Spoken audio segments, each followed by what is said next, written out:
Hey folks, this is Brandon, the Chatsworth Herper, coming to you from the hills of Southern California. And I'm here with my friend Max and his friend Grigory. And we're out here looking for snakes. Hopefully we'll find some gopher snakes, rattlesnakes, and any other snakes we can find. Wish us luck. Oh, we just flipped our first herp, and this is a Skilton skink. Nice adult. Doesn't have the blue coloration on his tail. And it actually looks like his throat, I don't know, it could be just me, but is it me, or does it look like his throat maybe slowly turning orange? Yeah, maybe, yeah. Maybe a male. Maybe a male, yeah. Because males are the only ones that have that orange color under their chin. Beautiful little guy. Got the fish scales. Mm-hmm. And very smooth, and they move so quickly once they heat up. Yeah, that does look like might be an injury over there. Oh yeah, I see it. Looks like an injury, an old injury of some kind. Yeah, he's healed back from that. But he's doing really well, yeah. I see.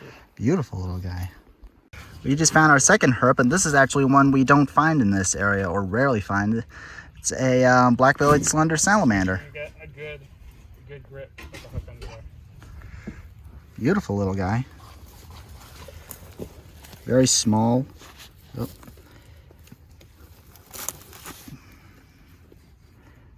Yeah, second herp of the day, and it's a black-bellied slender salamander. I'm just going to go ahead and release this little guy and keep looking. There you go. Cool.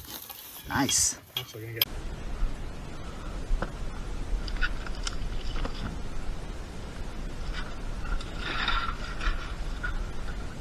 Oh man, this thing. No, I don't see a thing. Oh wait, baby rattler. Baby rattlesnake. No, it doesn't look like it. But this is a tiny one. This has to be like a 6-inch little guy. Oh, he's a small one. Yeah, he's really small. He's like... My first snake of the year. He's like... Oh yeah. Right there. Oh yeah, that's a hatchling. Whoa, that's good camouflage. I wish you could see that. Yeah, nice spot. I don't... Yeah, I almost missed that right guy. underneath. He's That's a size awesome. too. Super small. Okay, well, smaller than I was thinking the rattlesnakes we were going to see today, but we think he's like Yeah, really. that means there could be more, because he looks like he's been there a while. Yeah. Are we gonna move this one, or should I take photos from here? I would take photos as is. My parents don't allow me to handle them with a snake hook, so... I mean, I've handled them with snake hooks before. I don't know what I'm doing. If you really want, Brandon can handle, but I think we can wait for another one, because he's in a pretty nice in-situ spot. Yeah. We finally found our first snake of the day, and it's a tiny Southern Pacific rattlesnake. And look how well camouflaged he is into this dirt. I mean, I almost missed this guy entirely. He's so small. And you said that this is like a newborn of this year or something? Like, yeah, this guy was born a few months ago, probably last September, maybe August or October, around that time of year. Yeah, definitely a fresh snake. And you can see there's like a little hole here. That's where he probably came out, and then he went right there to sun himself. Yeah. Sorry about the shaking, but anytime I see a snake, especially a venomous one, my adrenaline just starts going. Okay, so here is what I think I'm going to do, because I don't want to put this thing on top of the snake and potentially injure or even kill him. So what I can do is, yeah, if you can hold it up, what I'm going to use is I'm going to use my snake hook and try to coax it into this hole. He might be fine, honestly. You think so? Yeah, I will just put it down really slow and make sure he doesn't move. All right. Actually, one of the things I noticed is right by the hole, there's like a little piece of bone right there. Yeah, I noticed that too. I'm not sure if that's a snake or if that's something else entirely. That is a vertebra or something. Yeah, it is. I'm willing to bet snake. Yeah, I'm thinking so too. I'll be taking that.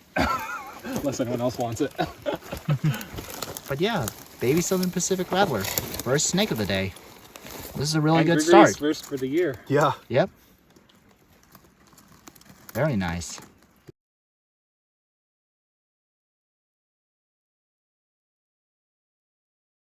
So we came out here to the second site, and as you can see, someone has taken all of the boards that somebody had placed out here and removed them. Now, a couple of weeks ago, Max and I were here and we met up with these people, and they were very defensive about their boards.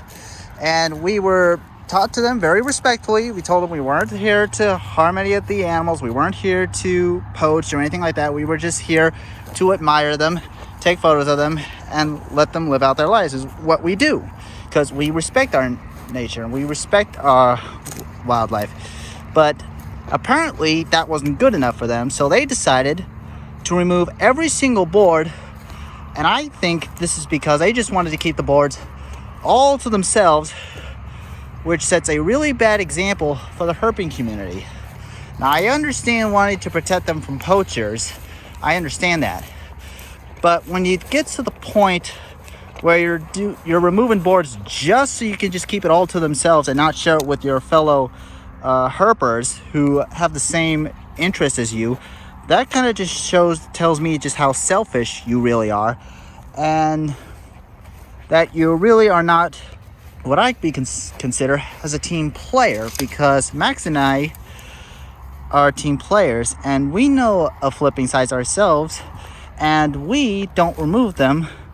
And the other reason this actually pisses me off is because not only does it ruin it for the people who enjoy seeing the reptiles, but it also ruins it for the people. It also ruins it for the animals, because as you could probably no doubt tell, a lot of them have been there for long periods of time.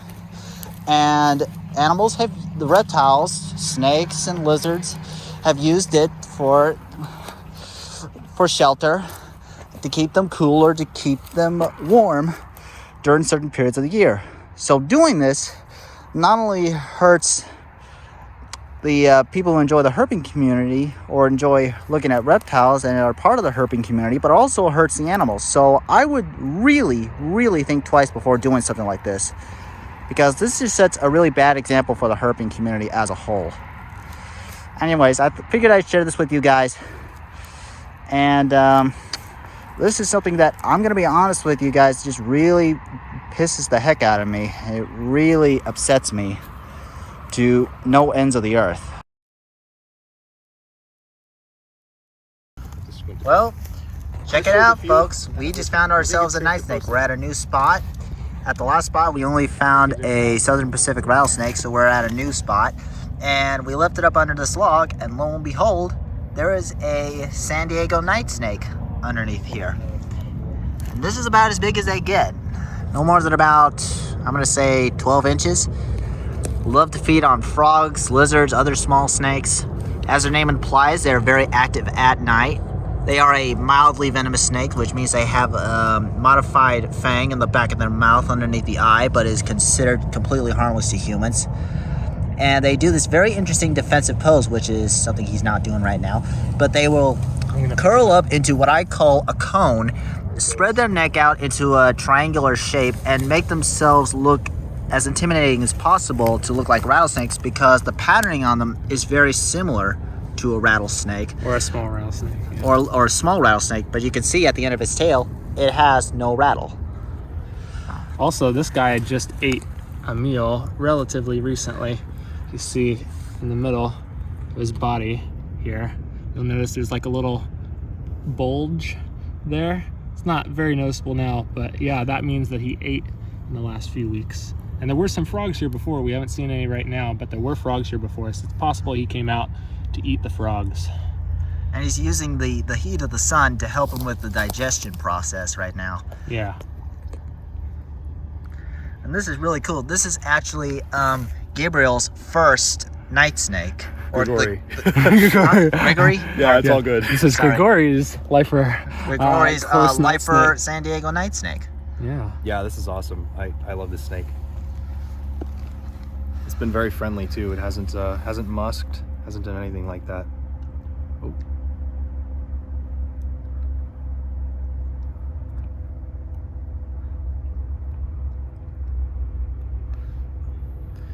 They are such an absolutely amazing snakes, and you don't see them very often compared to like San Diego gopher snakes or Southern Pacific rattlesnakes, because they are more secretive and they are more active at night. So you really have to go out of your way to find them, or just get really lucky. Yeah. And one way you can tell that they like being active at night is if you take a really close look at the eyes, you'll notice they have these vertical pupils. And those vertical pupils are characteristic of nighttime snakes.